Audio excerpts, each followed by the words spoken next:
जनपद मुजफ्फरनगर के थाना खतौली क्षेत्र के गांव केलावड़ा में तांत्रिक क्रिया के चलते एक 7 वर्षीय मासूम केशव की हत्या कर दी गई,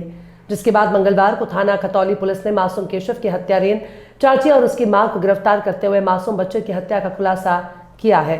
वहीं इस हत्या में एक अभियुक्त तांत्रिक फरार है। पुलिस ने हत्यारेन चाची की निशानदेही पर 2 कागज के टुकड़े जिन पर लाल रंग से लिखा हुआ था, एक दुपट्टा, तांत्रिक क्रियाओं का सामान बरामद किया है।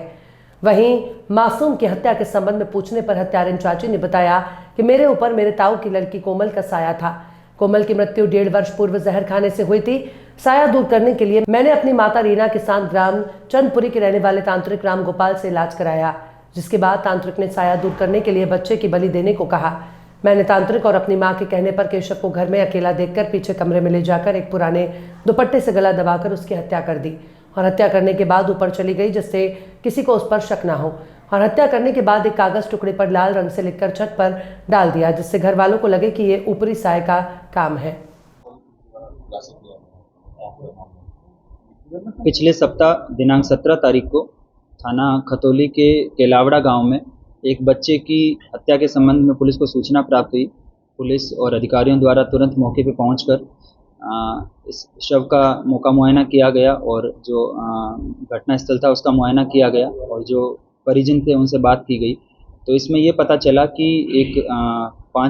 7 वर्षीय जो केशव है ये खेल रहा था और खेलने के बाद में ये गायब हुआ और थोड़ी देर बाद में इसी घर के अंदर जो है इसकी डेड बॉडी मिली। पुलिस ने जब और डिटेल में जानकारी की तो ये पता चला कि इसी घर में 1 महीने पहले भी जो है इससे एक छोटा भाई था, उसकी भी जो है वो इसी तरीके से संदिग्ध परिस्थितियों में शव उसका मिला था, लेकिन घर वालों ने उसको बीमारी समझते हुए उसको दफना दिया था और पुलिस को जो है वो सूचना नहीं दी थी। पुलिस ने घर वालों से प्राप्त तहरीर के आधार पर थाना खतौली पर हत्या की सुसंगत धाराओं में मुकदमा पंजीकृत किया और खुलासे के लिए सीओ खतौली के नेतृत्व में टीम का गठन किया। और इस पूरे घटनाक्रम का जब अलग अलग जितने भी एविडेंस थे, जो मौके से जो चीज़ें मिली थी, जब मौका मुआयना किया गया तो उस वक्त जो है वहाँ पे घर में एक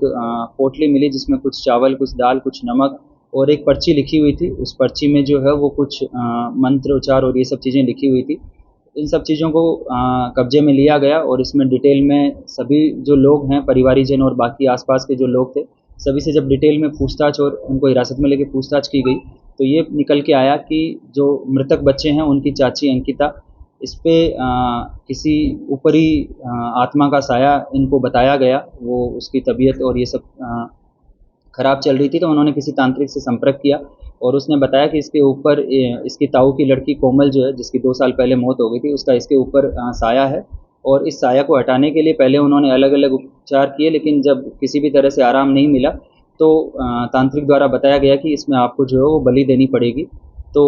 1 महीने पहले भी जो अंकिता ने मौका देखकर, जब सिर्फ घर में अंकिता और एक छोटी बच्ची और एक मृतक बच्चा घर पे मौजूद था, उस वक्त उसको घर में एक कपड़े से उसका गला घोंटकर हत्या कर दी गई। लेकिन घर वालों को जो है वो इस बात का आभास नहीं था कि परिवार का कोई सदस्य हत्या कर सकता है, तो उन्होंने बीमारी मानते हुए उसको दफना दिया था। और इस बार भी जो है उसके बाद भी जब इसको आराम नहीं मिला तो ये दोबारा वापस उस तांत्रिक के पास गए और अंकिता और उसकी माँ, तो इन लोगों ने फिर जो कहा तो तांत्रिक द्वारा बताया गया कि इनको एक और बच्चे की बलि देनी पड़ेगी। उसके बताए अनुसार दिनांक 17 तारीख को अंकिता ने मौका देखकर जो इनके घर का दूसरा बच्चा था उसकी भी कपड़े से गला घोंटकर हत्या कर दी। और इसमें पुलिस ने जो मौके से जो नोट मिला था जिसमें मंत्रोच्चार वगैरह लिखे गए थे, उसकी जो राइटिंग और उसके अंदर उसके ऊपर जो लिखा हुआ मटेरियल था, उसके संबंध में जब घर में डिटेल में सर्च किया गया तो वहाँ पे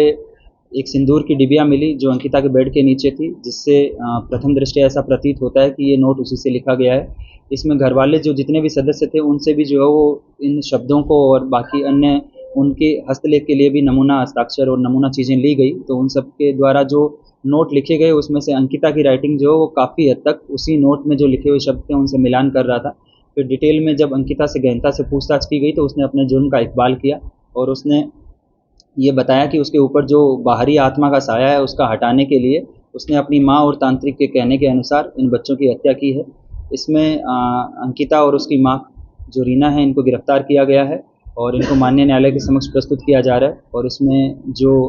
तीसरा अभियुक्त जो अभी फ़िलहाल फरार है, उसको भी गिरफ्तार किया जाएगा और उससे भी डिटेल में पूछताछ करने के उपरांत उसको माननीय न्यायालय के समक्ष प्रस्तुत किया जाएगा। इस प्रकार थाना खतौली क्षेत्र में जो